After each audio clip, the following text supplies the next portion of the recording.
risings, beautiful people. I thought I'd prop the iPad up because I'm not actually gonna lie, it is pretty heavy to hold. Because like obviously the phone's this size and the iPad is like this fucking size, so to hold it is a little bit heavy.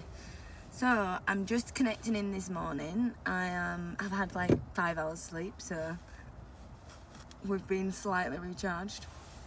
But yeah, I wanted to talk a little bit about the Matrix. Because on my channel, you know, I don't know what my hair is, you'll have to excuse this. On my channel, I talk about a lot of different things. I am a channeler, a healer, a musician. I do a lot of past life work, a lot of soul integrations, fractal reunions, cord cuttings, and awakening stuff, and connecting you back into yourself, and all that different aspects.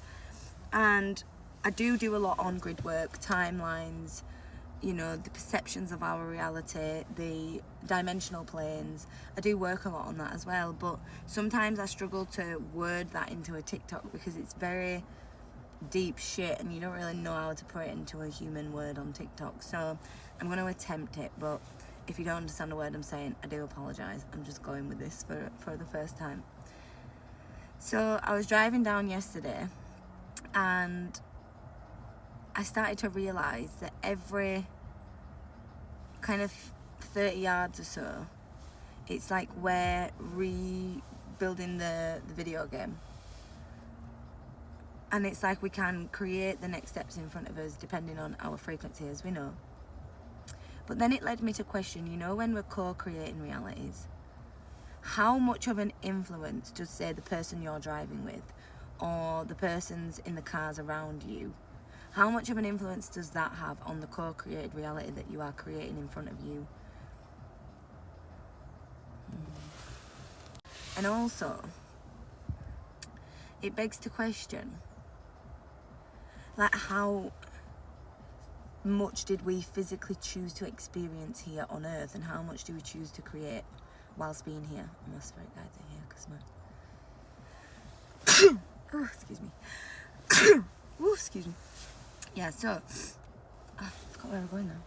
Yeah, how much is already created and how much is our conscious creation as we're here? And how much of the co-created earth around us is communicating with us, like the trees and the signs and the symbols and the music and the numbers and the people that are channeling, like the beings that are channeling through the non-player characters, if you will. I suppose what I'm questioning is, how much of this matrix reality do we consciously create whilst living it? And how much did we already create before we came down here?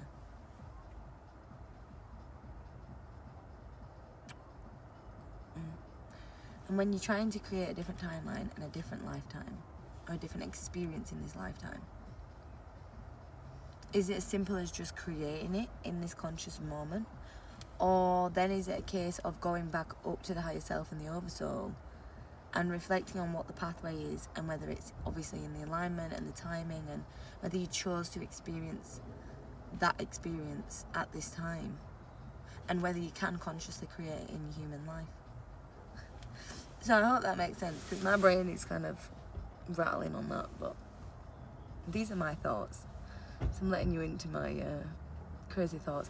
And you know, being a mum, having these thoughts is really difficult, because, like, do you know when you just sat there kind of wanting to channel in on the dimensional planes of the universe, and then now you've got to change your poo and happy. The joys of the human experience. We get to be a spiritual being living a human experience, and it's fucking wonderful. And today I want you to be conscious of what you're choosing to create, how you're choosing to create, who you're choosing to create with, and connecting with your higher self. The good tip for you all, if you're struggling to get discernment, use the green light, red light technique. Ask, is today Saturday? Green light, red light. And then ask more detailed questions. Go from there. So I hope that helps. Have a beautiful, blessed day.